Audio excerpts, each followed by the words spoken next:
Nathan, now, The Running Man review. This is the 9th film by Edgar Wright, one of the most exciting action comedy craftsmen to ever do it. Shaun of the Dead, Scott Pilgrim vs. the World, Baby Driver, and one of my all-time favorite movies ever, Hot Fuzz. Hell yeah. When I think of Edgar Wright, I think of impeccably controlled momentum, scenes, jokes, and popcorn violence zipping with peppy musicality, screenplay, performance, and editing, all tightly choreographed so that clarity and emotional impact is never sacrificed to keep up the pace. You can practically set a metronome to these things. Each punchline and actual punch hits a little harder than the last. And all this mayhem is anchored with a deep affection for man-child weirdos and the badasses, hardasses, or bad hardasses who forced them to grow up. His last movie was his first misfire for me. The Last Night in Soho was a mind-bending ghost story whose details I am struggling to remember even after reading a plot synopsis of it on Wikipedia. The most I really seem to remember is this feeling that like the grim subject matter of women being victimized by brutal men was a heavy-handed bummer at odds with the movie's jokes and jump scares. It felt like it was a bit too fast for the story it was trying to tell, and a bit too slow for what Edgar Wright fans have come to expect. So is The Running Man a return to form? Not quite, but it sprints in the right direction. You know, not being as perfect as Hot Fuzz isn't quite the blistering critique that some critics will probably make it out to be. Make no mistake, this movie rocks. The hotel escape sequence in particular just had me grinning like an idiot in ways that no action film not directed by George Miller or S.S. Rajamouli has managed in a very long time. Seeing Glenn Powell run his ass off, scheme his ass off, and even climb with his ass out as the entire country shoots at him is just about as fun as it gets. Bullets explode all around him in that percussive 1, 2, 3, 4 rhythm that Edgar Wright does so well. All of the men, one lesbian, and one old lady are just locked into Edgar Wright's comedic timing. Although, admittedly, the two biggest women characters only really get to disapprove and cry, which is an issue with a lot of his stuff, honestly. This is the second cardio-based Stephen King adaptation to come out within the last few months. Both movies are about a near-future authoritarian America which records its impoverished citizens who compete in some kind of violent competition in exchange for hopefully a bunch of money. The Long Walk's depiction of America limits its world building to the barking rantings of Mark Hamill's villainous major and his soldiers' quiet efficiency as they go about executing the characters one by one. It's more interested in exploring the humanity of the participants and soberly bearing witness to each of their tragic deaths.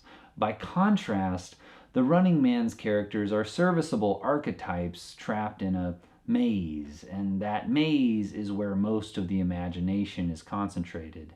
A gaudy, deranged circus of cruelty and entitlement. Glenn Powell plays Ben Richards, who signs up for the Running Man game show because he's been blacklisted from any good-paying job after getting caught talking to a union organizer to try to help out his buddies who are being forced to work like near some dangerous radiation. He needs quick money to save his sick daughter, and this is the only option he has left.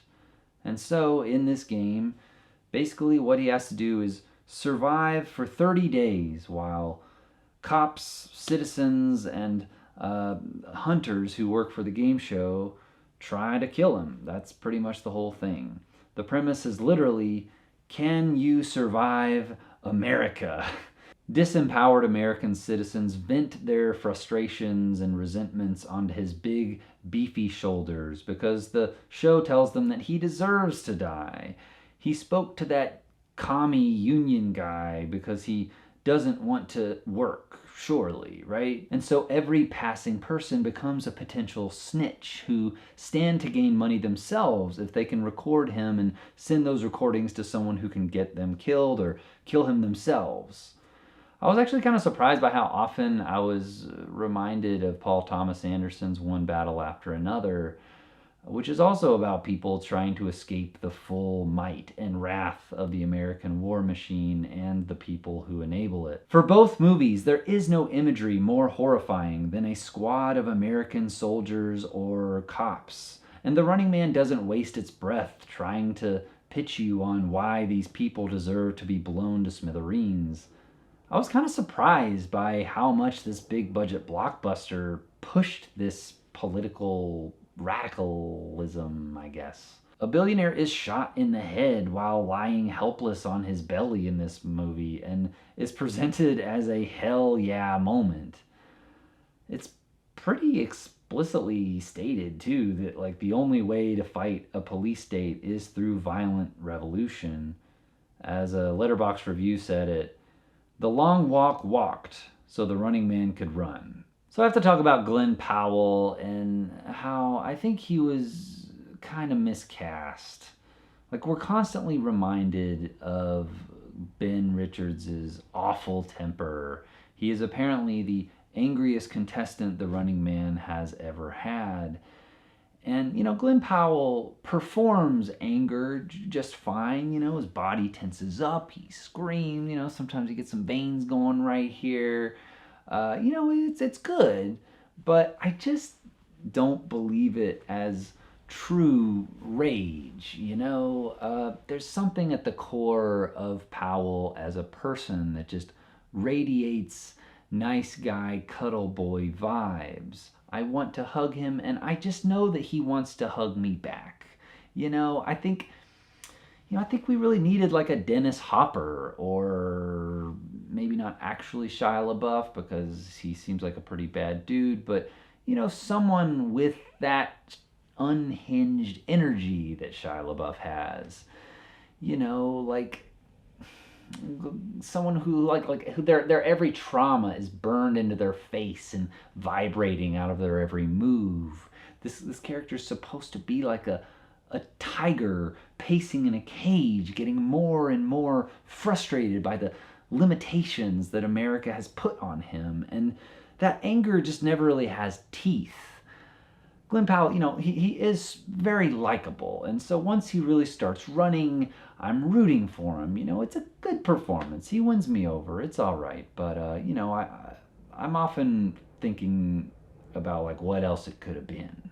The movie is at its best when he's running around this big crazy city, and at about the halfway point he makes a break for more rural areas. And this is fine at first, as we're still recovering from a really high octane extended set piece. So yeah, why not chill out with anarchist Michael Cera and his rotten brained mom for a while. But once we start getting into the finale, especially, things slow down so that characters can talk the theme at us or at each other. Like, oh, that scarf you're wearing costs as much money as my daughter's medicine. You're wearing the life of a child. And then she's like, oh, I'm not a bad person. And he's like, yeah, you're bad. You should be more class conscious. And she's like, I'm gonna help you to prove I'm a good person to myself. I'm paraphrasing, obviously, but that's the gist of it. There are a lot of rousing political speeches, and I'm all for that, but maybe there could just be one rousing political speech. Running Man kind of becomes Talking Man. I mean, there's still like fighting and stuff, but like all the running kind of stops. And there are a few times when some truly unbelievable decisions are made for no other reason than the plot needs them to happen.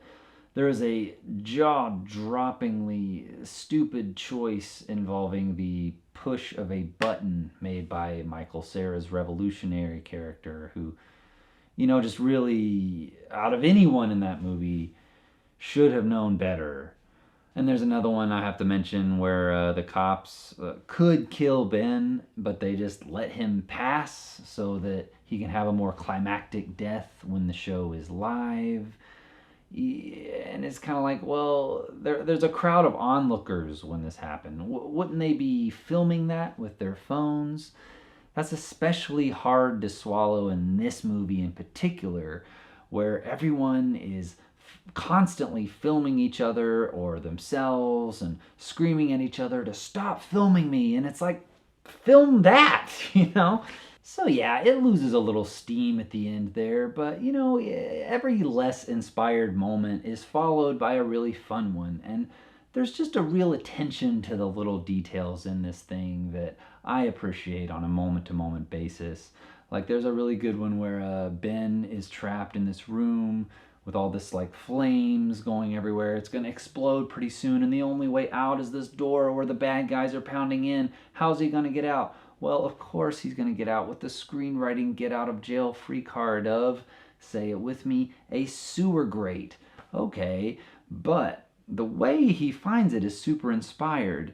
The fire makes all these rats start fleeing the flames, and so they run out of the flames to the grate. And he looks at it and he's like, ah, okay. And then after the big explosion, all these like flaming rats are falling down around him in the tunnel.